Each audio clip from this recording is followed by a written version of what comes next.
우리 교회는 계속해서 사무엘서를 함께 보고 있습니다. 지난주까지 우리가 알아본 말씀의 내용이 무엇이죠? 이스라엘이 가나안 땅을 정복한 이후 사실 블레셋은 이스라엘을 끊임없이 침략하고 괴롭혔습니다. 그러나 이스라엘을 괴롭힌 블레셋의 존재는 결국 이스라엘 불순종과 불신앙의 결과였죠. 다시 말해 그들이 그런 문제를 만나는 것이 어떤 하나님의 그들의 운명이 아니라 그들의 불신앙의 결과였다는 것입니다. 하나님은 분명 가나안 땅을 정복할 때 숨쉬는 모든 것을 멸절하라고 명령을 하셨습니다. 그러나 이스라엘은 그러한 하나님의 명령보다는 자신들의 이익을 먼저 앞세웠으며 또한 그냥 그 땅을 멸절시키기에는 가나안의 문화가 너무 그들에게는 매력적이었다는 것이죠. 그렇기에 점령하지 않았고 그대로 놔두었으며 그 결과 블레셋은 이스라엘을 끊임없이 괴롭히는 그 블레셋이 그 땅에서 이제 나오게 됩니다. 그리고 하나님은 그런 블레셋을 이스라엘이 타락할 때마다 심판의 도구로 사용해 이스라엘을 심판을 하시죠. 그리고 여전히 사무엘서 총기 역사를 보면요. 이 사사시대에 이어서 여전히 영적으로 무너진 이스라엘을 우리에게 소개하고 있습니다. 사무엘이 어린 시절 이스라엘은 영적으로 얼마나 무너졌을까요? 사무엘서 3장 1절에 이렇게 이야기를 합니다. 아이 사무엘이 엘리 앞에서 여호와를 섬길 때에는 여호와의 말씀이 희귀하여 이상이 흔히 보이지 않았더라. 여호와의 말씀이 희귀하고 이상이 보이지 않는 그 시대를 이야기하고 있습니다. 그렇다면 제사장이라면 어때야 됩니까? 하나님의 말씀이 들리지가 않아요. 하나님의 이상이 보이지가 않습니다. 그렇다면 내가 이스라엘의 대제사장이라면 어떻게 해야 될까요? 하나님께 엎드려 말씀을 구해야 되지 않을까요? 나에게 말씀을 주세요. 이 나라에게 하나님의 이상을 보여주세요. 라고 간절하게 하나님께 엎드려야 되는데 당시 대제사장이었던 엘리는 어땠습니까? 사무엘서 3장 2절을 제가 이어 읽어보겠습니다. 엘리의 눈이 점점 어두워 가서 잘 보지 못하는 그때 그가 자기 처소에 들어가서 처소에 누웠더니 영적으로 나태했다는 것이죠. 기도를 해야 될 그 대제사장이 육신의 몸이 너무나도 피곤해 그냥 들어 누웠다는 것입니다. 기도가 없는 목사, 하나님께 간구함이 없는 교회, 여러분들 다니고 싶습니까? 그렇지 않죠. 당시 그 나라가 그랬다는 거예요. 제가 요즘 가장 고민하는 게 바로 이것입니다. 어떻게 하면 내가 주님 앞에 더 엎드려 하나님을 간구할 수 있을까? 어떻게 하면 내가 더 하나님께 내 시간을 더 드릴 수 있을까? 제가 본질적으로 가지고 있는 고민이에요. 왜요? 저는 목사이기 때문에 그렇습니다. 하물며 한 나라의 지도자이며 대제사장이었던 엘리는 어때야 될까요? 하나님의 말씀이 보이지가 않습니다. 이상이 보이지가 않아요. 점점 영적으로 타락해 갑니다. 자기의 자녀들은 제사를 함부로 지내요. 그렇다면 하나님께 옷을 찢고 회개하면서 하나님의 말씀을 구해야 되는데 그렇지 않고 나태하게 들어가 잠을 청합니다. 이런 시대 속에서 이스라엘은 블레셋과 전쟁을 합니다. 다시 말해 이 전쟁은 하나님이 영적으로 무너지고 나태한 이스라엘을 심판하기 위해 블레셋을 이용해 전쟁을 일으키셨다는 것이죠. 이스라엘은 블레셋과의 첫 번째 전쟁에서 우리가 예상한 대로 패배를 합니다. 그러나 이스라엘 어리석음은 무엇입니까? 왜 하나님께서 우리를 지키시는데 어떻게 우리가 블레셋에게 패할 수 있는가? 그들은 이런 생각밖에 하지 못합니다. 그래서 이스라엘은 우리가 법궤를 가지고 오지 않아가지고 졌나보다라고 생각을 하고 하나님과 함께하고자 하는 그 순전한 믿음이 있어서 법궤를 가져온 것이 아닌 그들은 하나님의 법궤를 도구로 사용해 전쟁에 참여를 합니다. 다시 말해 하나님의 임재의 상징인 법궤를 가져와 다시 블레셋과 전쟁을 하고자 하는데 그들의 믿음은 순전한 믿음이 있어서가 아니죠. 그 당시 상황을 사사기는 이렇게 설명합니다. 그때 이스라엘에 왕이 없으므로 사람이 각기 자기 소견에 오른 대로 행하였더라. 사사기 초기 시대는 사사시대 연장선입니다. 사무엘상 초기 시대는 사사시대 연장선이에요. 다시 말해 그들이 그렇게 판단한 이유는 뭐냐? 내가 생각하기에 저러면 하나님께서 우리를 도울 거야 라는 그들의 아니라는 생각이 있었기 때문에 법궤를 가져온 것입니다. 하나님이 없다면 이스라엘의 나라의 존재 이유는 없습니다. 다시 말해 이스라엘에게 참 왕은 하나님이라는 것이죠. 그러나 그 당시 이스라엘에게 하나님은 각자 자신들의 목적과 뜻을 이루게 해줄 분이지 그들에게 하나님은 더 이상 만군의 여호와, 그들에게 자신의 왕이 아니었습니다. 그렇게 하나님은 블레셋을 일으켜 전쟁을 하게 했고 이스라엘은 패했지만 여전히 이스라엘은 정신을 차리지 못한다는 것이죠. 그렇기에 여호와의 임재의 상징인 법궤를 가져가면 전쟁에서 이기겠지라는 잘못된 신념을 가지고 전쟁을 하게 됩니다. 그리고 그들에게 법궤는 단지 자신들의 목적을 이루어줄 도구일 뿐 하나님에 대한 거룩한 두려움도 그리고 하나님에 대한 그 마음도 없었던 것이죠. 그 결과 그 전쟁에서 이스라엘은 이전과 비교할 수 없을 만큼 크게 패배하면서 하나님의 법궤는 블레셋에게 빼앗겨 버리게 됩니다. 그리고 전쟁에서 이긴 블레셋은 그 전리품을 가져온 하나님의 법궤를 자신들의 신전에 둡니다. 왜요? 자신들의 신을 도우라고요. 그러나 하나님은 오히려 그들을 블레셋을 굴복시키며 스스로 영광을 드러내십니다. 전쟁에서 블레셋이 이겼을 때는 자신들의 신이 여호와보다 위대하다라는 것을 그들은 생각을 했을 거예요. 그러나 막상 그 하나님의 임재의 상징인 법궤를 블레셋 자신들의 신전에 두니까 거기에 재앙이 덮치기 시작한 겁니다. 하나님을 두려워하기 시작한 거죠. 블레셋은 하나님 영광 가운데 두려움에 떨며 하나님의 법궤를 둘 곳을 찾아보지만 오히려 하나님의 궤는 블레셋 전역을 돌아다니며 하나님의 영광을 이방 땅에 드러내시죠. 그리고 하나님의 영광 앞에 블레셋은 완전하게 굴복할 수밖에 없음을 보게 됩니다. 그리고 제가 오늘 본문이 되는 사무엘상 6절을 계속해서 이어 말씀을 전하겠습니다. 여호와의 궤가 블레셋 사람들의 지방에 있은 지 7달이니라. 둘 데가 없어 지방에 두었다고 합니다. 여기서 지방은 원어로 사대라고 하는데 그 의미는 들, 밭 의미합니다. 다시 말해 법궤가 움직이는 곳마다 재앙이 일어나고 사람들이 죽어나니까 블레셋은 그것이 감당이 안 되는 거예요. 그렇기 때문에 블레셋은 그 법궤를 사람이 살고 있지 않는 빈들에 보관함으로써 하나님의 진노를 피하고자 한 것입니다. 그리고 이 절을 제가 이어서 읽어보겠습니다. 블레셋 사람들이 제사장들과 복술자들을 불러 이르되 우리가 여호와의 궤를 어떻게 할까? 그것을 어떻게 그 있던 곳으로 보낼 것인지 우리에게 가르치라. 블레셋 입장에서 보면 법궤가 있는 곳마다 재앙이 오니까 법궤를 기약 없이 자신들의 땅에 놔둘 수 없는 거예요. 그래서 블레셋의 종교 지도자들이 모여 하나님의 궤를 다시 이스라엘로 보내기 위해 의논하기 시작합니다. 왜 종교 지도자들이 그들에게 모였냐면 당시 종교 지도자들이 국가 지도자였기 때문에 그렇습니다. 그리고 블레셋은 이방 땅이고 우상 섬기는 나라잖아요. 그들에게 종교 지도자란 예배를 주관하는 제사장들 뿐만 아니라 무당들까지도 그들에게는 종교 지도자들이었어요. 그래서 그들이 함께 모여서 이 법궤를 어떻게 이스라엘로 돌려보낼까 의논하기 시작한 것입니다.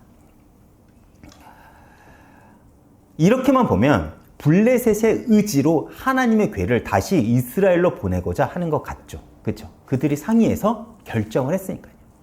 그런데 우리가 다시 사무엘상 6장 1절을 보면요. 언약궤가 빈들에 몇 달 동안 있었다고 성경은 기록을 하죠. 7달 동안 있다고 기록을 합니다. 물론 7달을 놔두었다는 그 문자적으로도 우리가 해석을 할 수 있지만 성경에서 7은요. 완전수를 택합니다. 완전수를 의미해요. 3, 7, 12는요. 그렇게 7달 동안 언약궤를 빈들에 놔뒀다는 것은 언약궤를 어떻게 할지 몰라 대책 없이 빈들에 두었다는 의미도 있지만 블레셋을 향한 하나님의 진노가 이제 끝났다라는, 정해진 시간표에 끝났다는 것을 의미합니다. 다시 말해 인간의 눈으로 볼 때 블레셋이 그냥 언약궤를 방치했다가 더 이상 놔둘 수가 없어 다시 이스라엘로 보낸 것이라고 볼 수 있지만, 사실 언약궤는 블레셋의 결정이 아닌 하나님의 의지로 다시 이스라엘로 돌아간다는 의미예요. 시간표가 끝났다는 거야.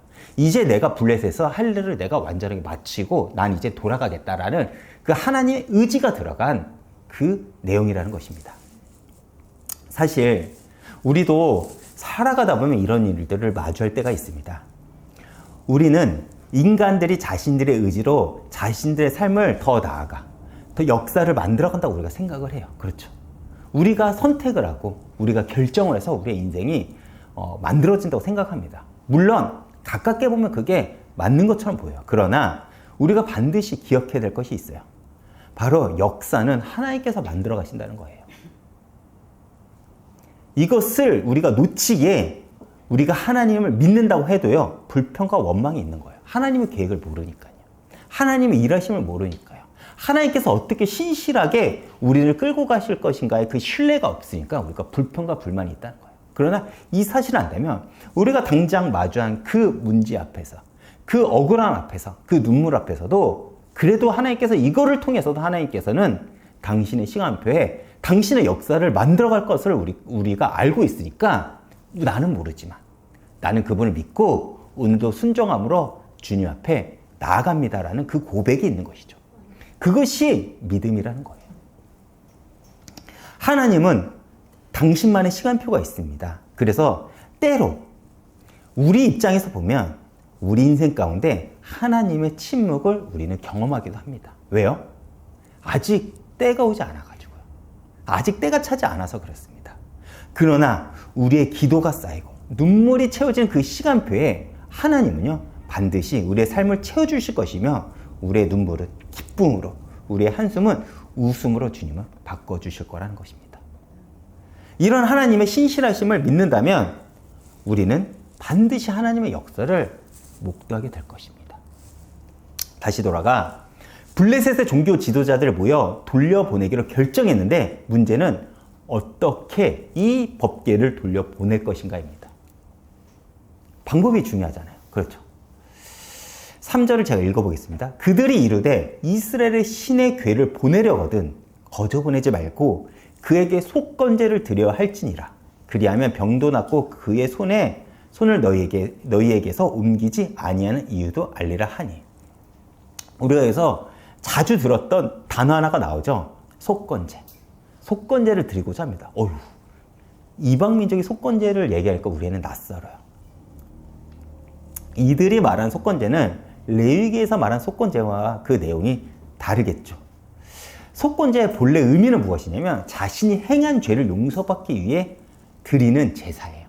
그래서 어느 민족이든 그 속건제를 드리기 위해서 필요한 것이 무엇이냐? 바로 희생제물입니다. 그것은 어느 나라도 마찬가지예요. 당시 문화였다는 거예요. 이러한 의미를 가진 제사를 이스라엘뿐만 아니라 다른 이방 민족 역시 가지고 있었습니다. 그리고 죄를 용서받기 위해서는 희생제물이 필요했죠. 그러나 가장 큰 차이는 그 제물의 가치와 그 내용, 그리고 제물이 가지는 의미가 아예 달랐다는 것입니다.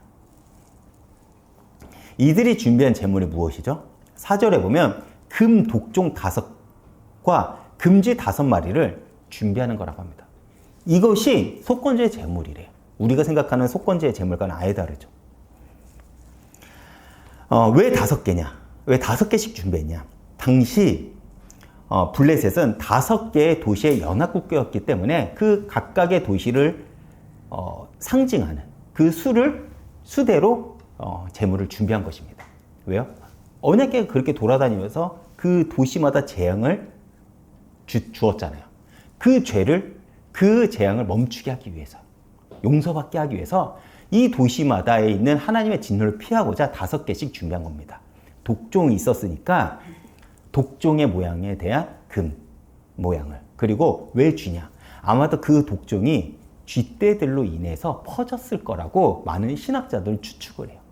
그렇기 때문에 쥐를 형상화하는 그 금 모양을 만든 것입니다. 즉 블레셋 사람들은 하나님의 징벌에 의하여 쥐를 통해 맹렬히 전염되는 독종, 질병으로 고통을 당했다는 것을 우리는 추측할 수 있죠. 그렇다면 블레셋은 왜 이런 제물 방식을 취했을까요? 그 힌트가 6절에 나와 있어요. 제가 읽어보겠습니다. 애굽인과 바로가 그들의 마음을 완악하게 한 것 같이 어찌하여 너희가 너희 마음을 완악하게 하겠느냐. 그가 그들 중에서 재앙을 내린 후에 그들이 백성을 나가게 함으로 백성이 떠나지 아니하느냐. 이게 누가 말한 거라고요? 이스라엘 백성이 말한 게 아닙니다. 블레셋이 말한 거야. 그렇다면 그들이 이미 뭘 알고 있다는 거야? 이스라엘이 어떻게 몇백 년 전에 애굽에서 출애굽을 한 그 사건을 이들은 알고 있는 거예요. 다시 말해 이들은 출애굽의 사건의 이야기가 출애굽 사건뿐만 아니라 아마도 이들은 40년 동안의 그 광야 사건 그리고 가나안 정복까지도 그들은 아마 알고 있었다는 것으로 우리는 이 한 구절을 통해서 우리가 알 수 있다는 거죠. 굉장히 자세하게 알고 있었다는 것입니다.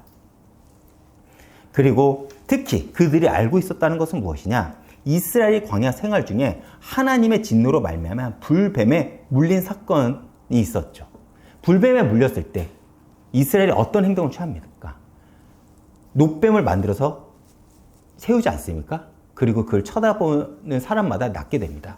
아마 그들은 그것도 알고 있었을 거예요. 그렇기 때문에 그 사건의 영향을 받아 재물을 그렇게 준비했을 것이라고 많은 신학자들은 이야기하는 거예요. 우리가 지금 독종과 쥐떼들로 인해서 우리가 닥쳐오는 이 독종, 재앙들을 독종과 그 쥐의 형상을 만들어 드리면, 하나님께 드리면 하나님이 재앙을 멈출 거야. 라는 그러한 생각을 가지고 지극히 미신적이고 우상적인 생각을 가지고 그들은 그렇게 행동을 한 것입니다. 즉 속건제의 참된 의미를 모르고 그들은 자신들이 이해한 대로 예배를 준비하고 하나님께 드린 것입니다. 이러한 블레셋의 모습은 오늘날 우리들을 부끄럽게 합니다. 우리들의 신앙의 문제가 무엇일까요? 바로 블레셋처럼 내가 이해한 대로만 신앙생활을 한다는 거예요. 그래서 우리의 신앙은 틀어지는 것입니다. 내가 이해한 대로 신앙생활을 하니 우리에게는 신앙의 기쁨도 감사도 더 나아가 온전한 응답도 없는 것입니다. 여러분, 신앙생활이란 내가 이해한 대로, 내 감정대로, 내 상황에 맞춰 하는 게 아니에요. 성경을 통해, 신학을 통해, 그리고 온전한 예배를 통해 우리는 하나님을 배우고 또 그 배운 것을 내 삶에 적용시킴으로써 우리는 하나님을 배워보고 알아갑니다. 그렇게 하나님을 아는 만큼 우리의 믿음은 순전해지고 커질 것이라는 것이죠. 하나님을 배우시길 바랍니다. 하나님을 배운다면 우리가 마주한 하나님을요, 우리는 경외할 것이고 두려워할 것이에요. 그렇다면 우리는 틀어지지 않겠죠. 제가 공부하는 이유도 바로 이런 이유입니다. 물론 라이센스에 대한 목적도 있지만 제가 공부하고자 하는 이유와 목적도 바로 이거예요. 하나님을 알고자 하는 마음. 저의 느낌으로 내가 이해한 대로 하나님을 전하지 않기 위해서 앞으로도 저는 기회가 된다면 계속해서 신학을 공부하며 여러분들께 올바른 하나님을 전하고자 합니다. 그러기 위해서는 우리 교회가 좀 더 부흥을 해야 되겠죠. 다시 돌아가 그들은 재물을 준비하고 자신들의 방식대로 언약궤를 어디로 보낸다고? 이스라엘로 보냅니다. 제가 7절과 8절을 이어서 읽어보겠습니다. 그러므로 새 수레를 하나 만들고 멍에를 메어보지 아니한 나는 소 2마리를 끌어다가 소의 수레를 메우고 그 송아지들을 떼어 집으로 돌려보내고 여호와의 궤를 가져다가 수레에 싣고 속건제로 드릴 금으로 만든 물건들을 상자에 담아 궤 곁에 두고 그것을 보내어 가게 하고. 자, 한번 봅시다. 이게 어떤 말이냐? 그들은 나름대로 자신들이 할 수 있는 대로 정성과 열심을 다해 속건제를 준비합니다. 그렇죠. 우선 새 수레를 준비하기 위해서 수레를 만들었겠죠. 그리고 젖이 나는 암소 2마리를 준비합니다. 소가 젖이 났다는 것은 어떤 의미죠? 새끼를 낳은 지 얼마 되지 않았다는 것을 의미해요. 그리고 새끼들은 어미소와 떼어서 집으로 돌려보냅니다. 그리고 수레 위에 금으로 만든 물건들을 올려놓고 그 수레를 어디에 매게 하냐면 그 암소 두 마리에게 매게 합니다. 그리고 제가 다시 구절을 이어서 읽어보겠습니다. 보고 있다가 만일 괴가 그 본 지역 길로 올라가서 벳세메스로 가면 이 큰 재앙은 그가 우리에게 내린 것이요 그렇지 아니하며 우리를 친 것이 그의 손이 아니요 우연히 당한 건 줄 알리라. 이게 무슨 말이죠? 봐보세요. 이거예요. 블레셋이 얼마나 영악하냐면 새끼를 낳은 지 얼마 되지 않은 어미소에 가장 크게 작용하는 본성이 무엇일까요? 새끼를 낳은 지 얼마 안 돼요. 그러면 그 어미소에게 어미소가 가지고 있는 가장 큰 본성이 무엇일까요? 바로 새끼소를 향한 모성애지 않을까요? 그렇죠. 모성애예요. 그렇다면 새끼를 낳은 지 얼마 되지 않은 암소에 금으로 만든 물건들을 올린 수레를 매게 하고 사람이 끌지 않은 채 그 소를 그대로 놔둬요. 그러면 이 암소가 본능적으로 어디를 향해 가게 되어 있습니까? 본능적으로 새끼에게 가게 됐죠. 근데 이들이 이렇게 말하는 거야. 만약 이 소가 이스라엘의 벳세메스 지역으로 가면 그 재앙, 우리에게 임한 재앙은 하나님이 내린 거지만 만약 다른 곳으로 가거나 새끼에게 가면 블레셋 사람들은 이 재앙이 하나님의 손에 의해서 일어난 게 아니라 우연히 일어난 거야 라고 여기겠다는 거예요. 다시 말해 하나님을 인정하고 싶지 않은 것입니다. 사실 여러분 한번 생각해 보세요. 많은 확률로 이 어미소들이 새끼에게 젖먹이로 자신들의 집에 가지 않을까요? 그렇죠. 이 상황까지 오더라도 블레셋은요 하나님을 인정하고 싶지 않은 것입니다. 자신들이 전쟁에서 패배했다는 것을 인정하고 싶지 않은 거예요. 왜요? 분명히 자신들은 전쟁에서 이겼고 그 전리품으로 법궤를 가져왔는데 이렇게 보내면 자신들이 전쟁에서 진 것을 인정하는 꼴이 되는 것이니까 보내긴 보내더라도 인정하고 싶지 않으니까 이렇게 지저분한 방법을 택해가지고 법궤를 이스라엘로 보내고자 한 것입니다. 마치 하나님께서 이 세상의 역사를 끌고 가지만 세상은 이를 악물고 하나님을 인정하지 않고자 하는 것 같습니다. 역사를 보면 사실 세상이 마치 교회를 계속해서 이긴 것 같아요. 그렇죠. 역사를 보면요. 그래서 하나님을 무시하고 교회를 없애고자 했습니다. 그것이 교회사 아닙니까? 우리가 교회사를 보면요. 세상은 계속해서 교회를 핍박해요. 사실 우리가 오늘날도 교회가 힘들다고는 하지만 지금만큼 우리가 신앙에 대한 자유로움이 있을 때가 없었어요. 어느 시대든 그 시대마다 교회는 핍박했고 복음을 가진 사람들은 순교를 당했습니다. 이것만 보면 세상이 교회를 이긴 것 같아요. 그러나 복음은 여전히 시대마다 사람들에게 답을 주었고 교회는 여전히 이 땅 가운데 하나님의 영광을 드러냈습니다. 제가 이전에 알슨실잠이라는 예능을 본 적이 있었는데 그 중에 한 대목이 있어요. 여러 패널들이 어떤 대화인지 모르지만 우연하게 종교와 신에 대해서 토론을 하는 그 상황들이 있었어요. 그때 대부분의 패널들이 종교와 신에 대해서 부정적으로 말하고 있는 와중에 물리학자 교수인 김상욱 교수가 종교에 대해서 이렇게 말한 적이 있습니다. 제가 그 분이 말한 것을 그대로 한번 읽어보겠습니다. 종교라는 단어가 저는 굉장히 크다고 생각합니다. 종교는 인간이 해야 하는 가장 근본적인 합의를 갖고 있는 측면이 있습니다. 저는 어떤 것을 생각해 봤냐면 인간이 왜 돼지보다 소중한가? 왜 인간은 다른 가축들을 마음대로 죽여도 되는데 그 권리를 누가 준 것인가? 생각해 보면 종교 말고는 그 이유를 딱히 찾기 힘들어요. 과학적으로는 나나 돼지나 다를 것이 없는데 우리는 돼지나 짐승들을 무차별하게 죽일 수 있는 이유가 사실 별로 없어요. 그런데 우리가 알든 알지 못하든 우리 문명 기반에 질문하지 않고 받아들인 것들에는 종교의 그 의미가 깃들어 있다고 생각을 합니다. 근본적인 인간의 삶의 합의 같은 것에 상당 부분이 종교에 의존하기 있기 때문에 종교를 부정하기 힘들지 않나 생각해 봅니다. 봐보세요. 모든 사람들의 종교에 대한 부정적인 측면만 이야기를 하고 있어요. 그런데 이 사회를 질서를 만들어간 그 근본적 이유를 추적해보면 거기에는 종교가 있다고 이 물리학자 말이야. 이 물리학자 자신이 그거라고 말해. 뭐죠? 무신론자라고 얘기해요. 자신은 무신론자입니다라고 밝히고 이런 얘기를 합니다. 그런데 그들이 종교에 대해서 부정적으로 얘기하는 과정 중에 가장 크게 비판하는 대상이 누구였을까요? 하나님이에요. 기독교입니다. 기독교를 비판하는 와중에 이 물리학자가 이렇게 말하고 있는 것이에요. 이 관점은 물리학자로서 신을 바라보는 모습이겠죠. 세상에 많은 이들이 인생을 살아가다 보면 알게 모르게 하나님의 존재를 마주할 때가 있습니다. 절대자의 존재를 마주할 때가 있어요. 그러나 그들은 마치 블레셋 사람들처럼 하나님을 인정하지 않기 위해 무던히 애를 씁니다. 이런 그들에게 우리의 역할은 그렇다면 무엇일까요? 우리의 역할은 바로 예수를 소개하는 것입니다. 아니야, 그게 예수가 맞아. 그들을 하나님께 인도하는 것, 우리의 역할입니다. 어떻게 해요? 위에서도 얘기를 했듯이 우리가 하나님을 먼저 경외하면 됩니다. 하나님을 두려워하면 돼요. 경외함으로 두려움으로.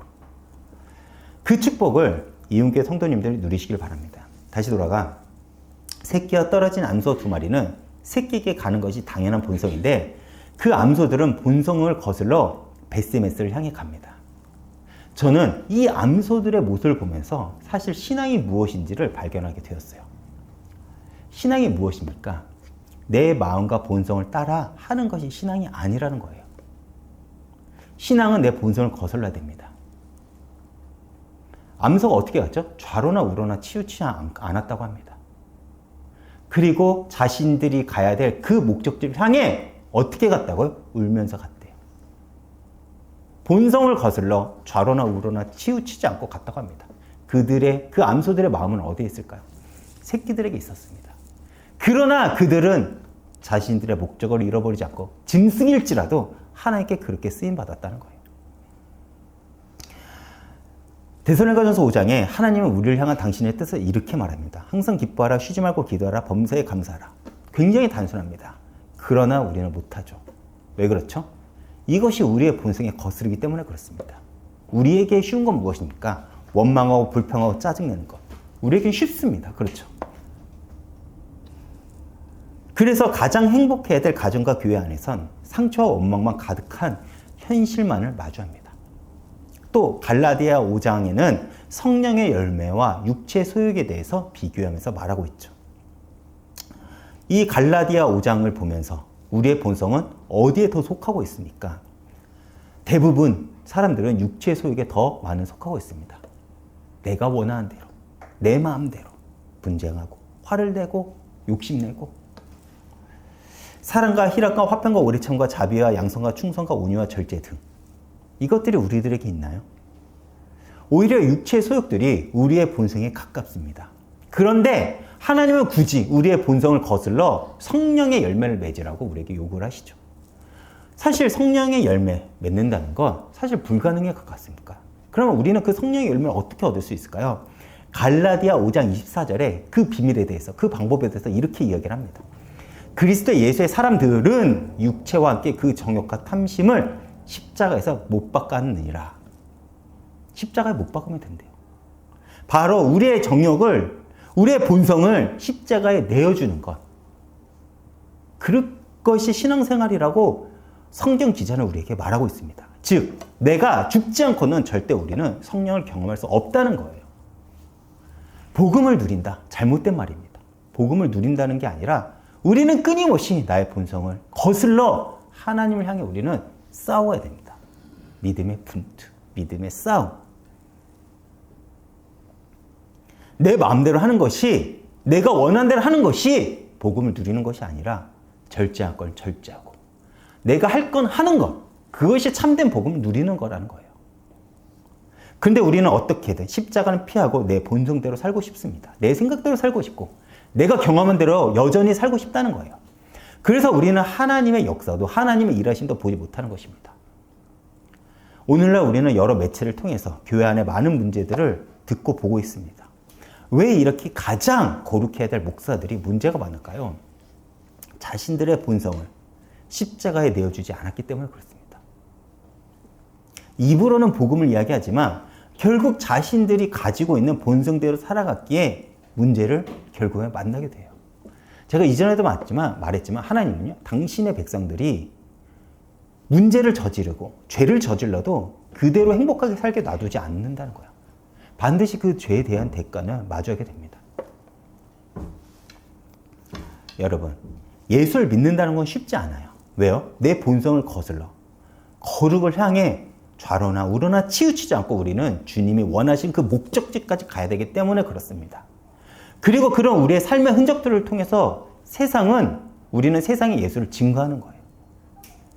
근데 우리들의 문제는 뭐죠? 예수를 믿는다고 하지만 좌로나 혹은 우로나 너무나도 치우쳐서 가고, 아니면 내 본성대로 내 마음대로 살아가고, 그러면서 나는 그래도 하나님 믿고 예배를 드려 라고 입으로만 우리는 예수를 믿지 않으죠. 우리는 우리 스스로를 점검해 봐야 된다는 거예요. 이 짐승들도 좌로나 우로나 치우치지 않고 하나님이 정하는 그 목적지에 울면서 슬피며 자기 본성을 거슬러 가는데, 하물며 하나님을 믿는다는 우리는 어때야 될까요? 그리고 예수를 믿는다는 것, 이런 믿음의 결단이 없다면 우리는 끝까지 갈 수 없습니다. 그러나 그들이 본성을 거슬러 그 암소들 스스로 그 땅까지 간 것 같지만, 암소들을 이스라엘 땅까지 인도한 분은 누구죠? 바로 하나님입니다. 그렇다면 우리들도 마찬가지겠죠.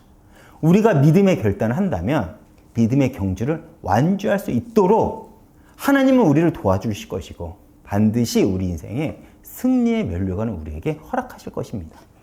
이 사실을 믿는다면 여러분들의 오늘의 이 삶이 그렇게 억울하지 않을 거예요.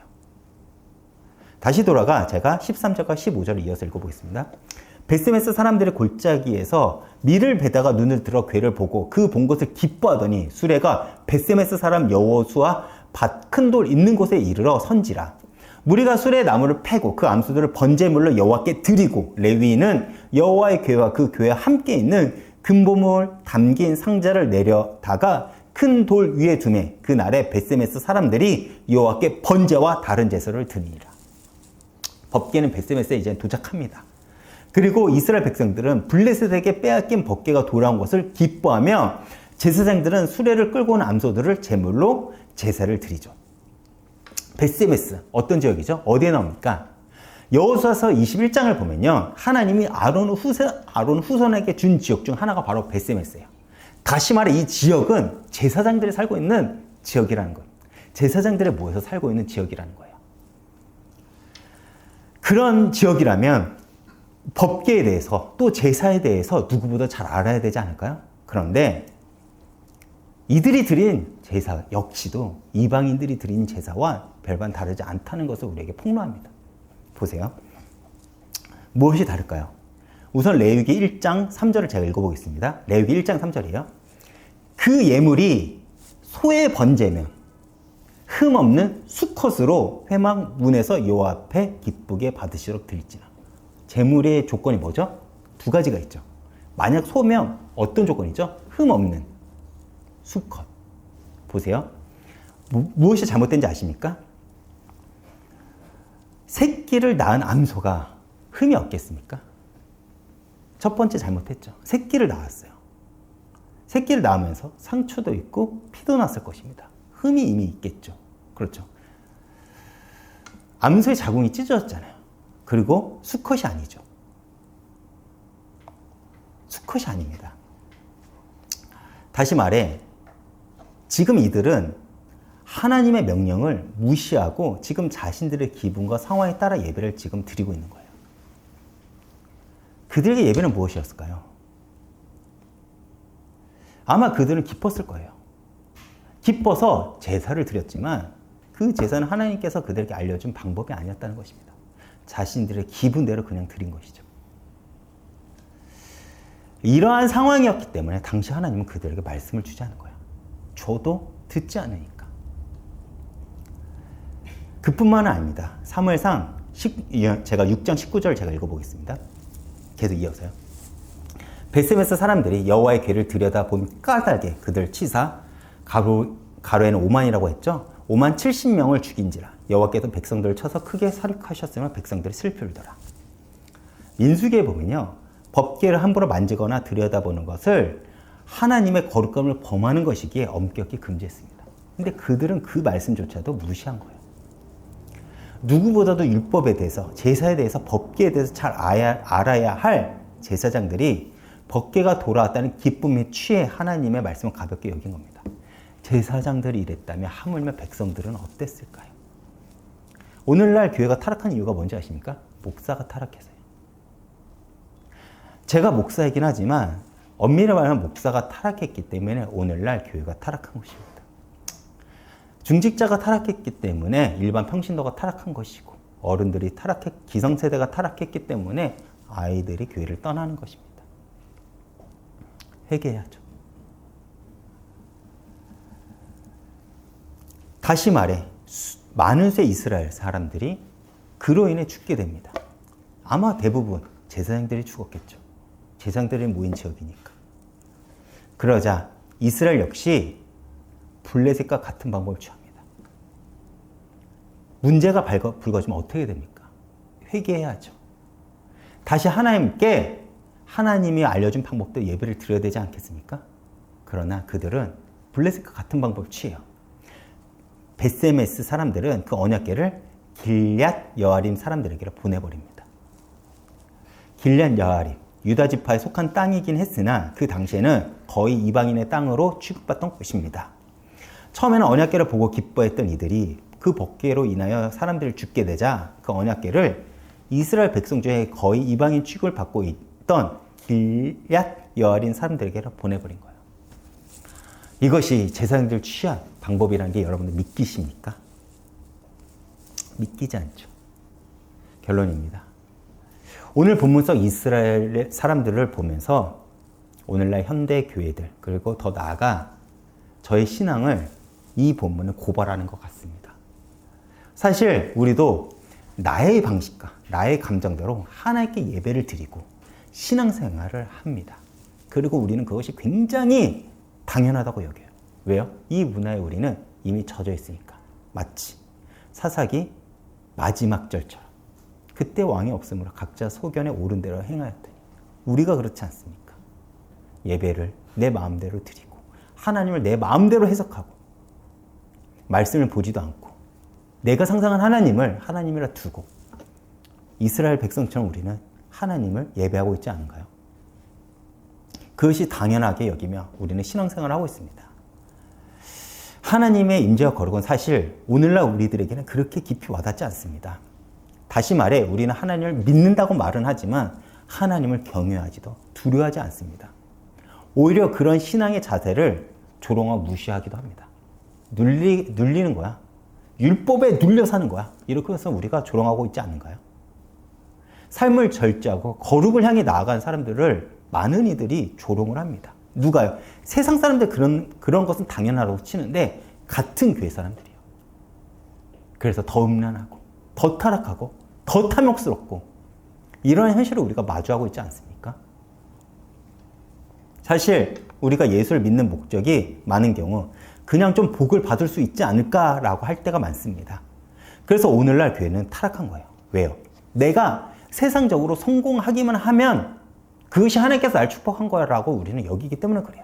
좋은 대학에만 가면, 좋은 직장에만 가면, 좋은 사람과 결혼하면, 내가 사회적 지위가 뛰어나면 어떤 짓을 해도 나는 하나님께 축복받아서 우리는 다 그렇게 생각을 하잖아요.